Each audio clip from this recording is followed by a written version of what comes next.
Assalamualaikum warahmatullahi wabarakatuh. Selamat siang. Perkenalkan, kami dari kelompok 2A akan mempresentasikan hasil diskusi kami tentang fitokimia glikosida. Yang pertama ada pengertian glikosida.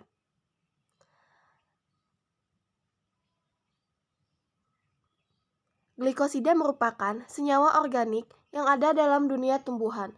Glikosida terdiri dari dua bagian, yaitu molekul gula atau sakarida dan aglikon. Gugus gula bisa diberikan dengan gugus aglikon dengan berbagai cara. Yang paling umum dijembatani oksigen, tetapi bisa juga sulfur, nitrogen, atau karbon. Glikosida umumnya berbentuk padatan, cukup larut dalam air dan alkohol, tetapi sedikit larut dengan eter. Ikatan glikosida resisten terhadap hidrolisis oleh alkali, tetapi mudah pecah oleh reaksi enzimatik dari glikosida. Glikosida memainkan peranan penting dalam sistem hidup suatu organisme. Beberapa tumbuhan menyimpan senyawa-senyawa kimia dalam bentuk glikosida yang tidak aktif. Senyawa-senyawa kimia ini akan dapat kembali aktif dengan bantuan enzim hidrolase yang menyebabkan bagian gula putus, menghasilkan senyawa kimia yang siap untuk digunakan. Beberapa glikosida dalam tumbuhan digunakan dalam pengobatan. Yang kedua ada struktur glikosida. Apabila glukosa direaksikan dengan metal alkohol, menghasilkan dua senyawa. Kedua senyawa ini dapat dipisahkan satu dari yang lain, dan keduanya tidak memiliki sifat aldehida. Keadaan ini membuktikan bahwa yang menjadi pusat reaksi adalah gugus min OH yang terikat pada atom karbon nomor 1. Senyawa yang terbentuk adalah suatu asetal dan disebut secara umum glikosida.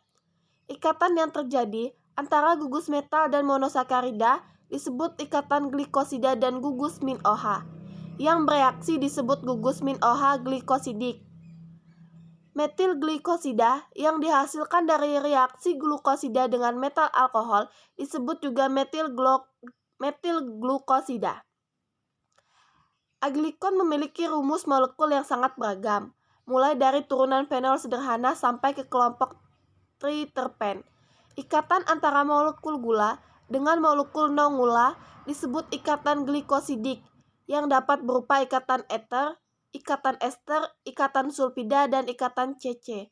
Ikatan ini sangat mudah terurai oleh pengaruh asam, basah, enzim, air, dan panas. Semakin pekat kadar asam atau basah maupun semakin panas lingkungannya, maka glikosida akan semakin mudah dan cepat terhidrolisis. Saat glikosida terhidrolisis, maka molekul akan pecah menjadi dua bagian, yaitu bagian gula dan bagian bukan gula. Dalam bentuk glikosida, senyawa ini larut dalam pelarut polar seperti air. Namun, bila telah terurai, maka aglikonnya tidak larut dalam air karena larut dalam pelarut organik nonpolar.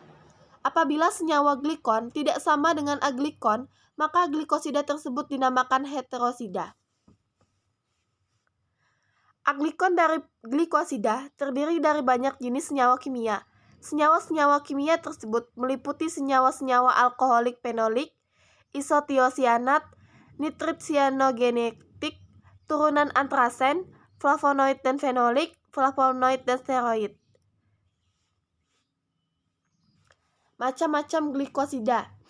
Macam-macam glikosida ada 6, yaitu yang pertama ada glikosida antarquinon. Glikosida jenis ini mengandung gugus aglikon yang merupakan turunan antarquinon. Glikosida jenis ini memiliki aktivitas laktasif atau pencahar. Senyawa ini banyak ditemukan dalam semua tumbuhan dikotil. Glikosida ini juga ditemukan dalam tumbuhan monokotil yaitu famili Liliaceae. Aloin merupakan contoh glikosida turunan antarquinon. Yang kedua ada glikosida kumarin. Contohnya dari glikosida kumarin adalah aptretin yang dilaporkan memiliki aktivitas melebarkan arteri koroner serta memblokir saluran kalsium. Glikosida kumarin lainnya diperoleh dari daun-daun kering seperti Psoralea coryllifolia. Yang ketiga ada glikosida alkohol.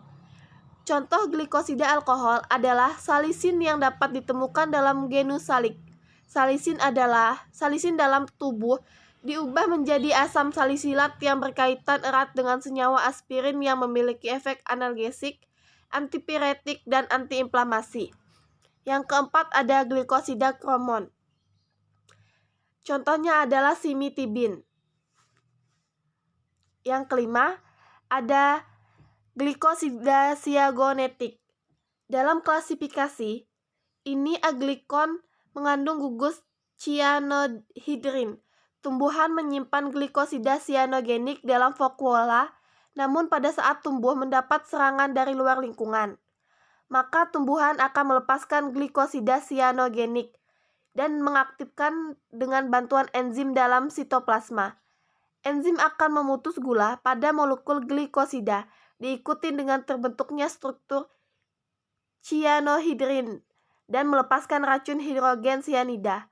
Peristiwa ini disebut sebagai cyanogenesis. Cyanogenesis adalah salah satu mekanisme yang dapat berfungsi pada tumbuhan sebagai alat pelindung terhadap pemangsa seperti herbivora. Kadar glikosida sianogenik yang dihasilkan tergantung pada manusia dan variasi tumbuhan, serta faktor lingkungan. Yang keenam ada glikosida flavonoid. Glikosida flavonol dan aglikon biasanya dinamakan flavonoid. Glikosida ini merupakan senyawa yang sangat luas penyebarannya di dalam tanaman. Di alam dikenal dengan sejumlah besar flavonoid yang beda dan merupakan pigmen kuning yang tersebar luas di seluruh tanaman tingkat tinggi.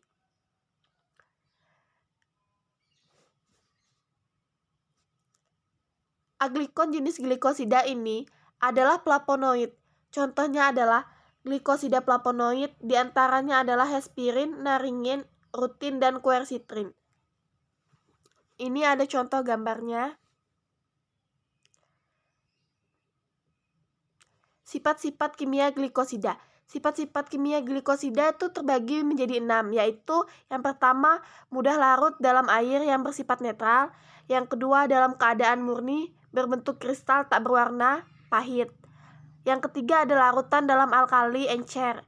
Yang keempat mudah terurai dalam keadaan lembab dan lingkungan asam, glikosida gula plus non-gula. Yang kelima tidak dapat mereduksi larutan pehling, tapi setelah dihidrolisa, gula dapat mereduksi larutan pehling. Yang keenam, dapat dihidrolisa dengan adanya enzim dan air asam. Biosintesa glikosida. Apabila bagian aglikon dari suatu glikosida juga merupakan gula, maka glikosida ini tersebut holosida, sedangkan kalau bukan gula disebut heterosida.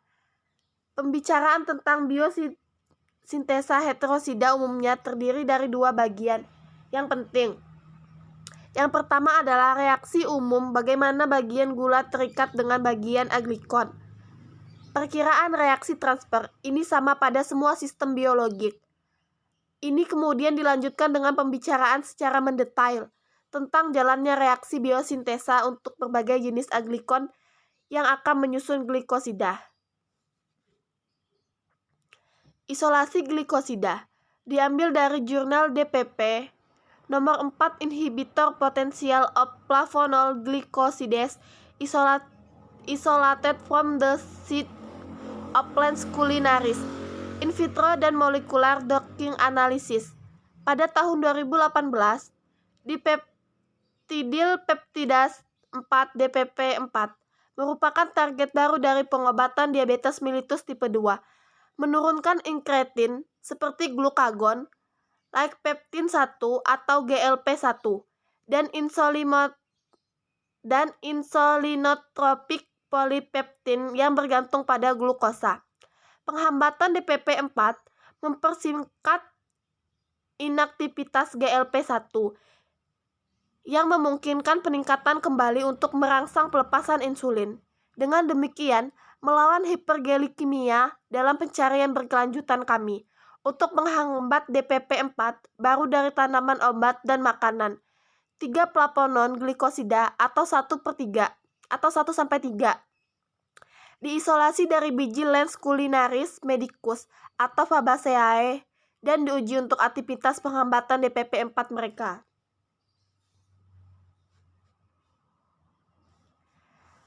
Kesimpulan isolasi glikosida. Sebagai kesimpulan, kami melaporkan efek penghambatan plafon glikosida, terutama senyawa 1-3 yang diisolasi dari biji L. culinaris terhadap rekombinan DPP4 manusia untuk pertama kalinya, seperti dirujuk dari laporan kantong S1 dan S2, sangat penting untuk mengenali ligen sebagai penghambat DPP4, senyawa 1-3 dan inti aglikonnya. 4 berlabuh ke S1 berinteraksi dengan residu triakatalitik. Glikosida dalam senyawa ini berinteraksi dengan residu di kantong S2 untuk mengakomodasi ligan DPP4 yang secara struktur besar. Secara keseluruhan, ikatan hidrogen termasuk pengikat yang dimediasi air adalah mode pengikat utama dari semua senyawa yang diuji dengan DPP4. Oleh karena itu, senyawa ini dapat bertindak sebagai penghambat DPP4 yang terjadi secara alami. Mengingat kemampuannya untuk mengingat langsung ke situs aktif DPP4. Nah, di sini ada fungsi glikosida. Fungsi glikosida itu ada 5. Yang pertama, sebagai cadangan gula atau temporer. Yang kedua, proses pembentukan glikosida merupakan proses detoksitasi. Yang ketiga, ada glikosida sebagai pengatur tekanan turtor.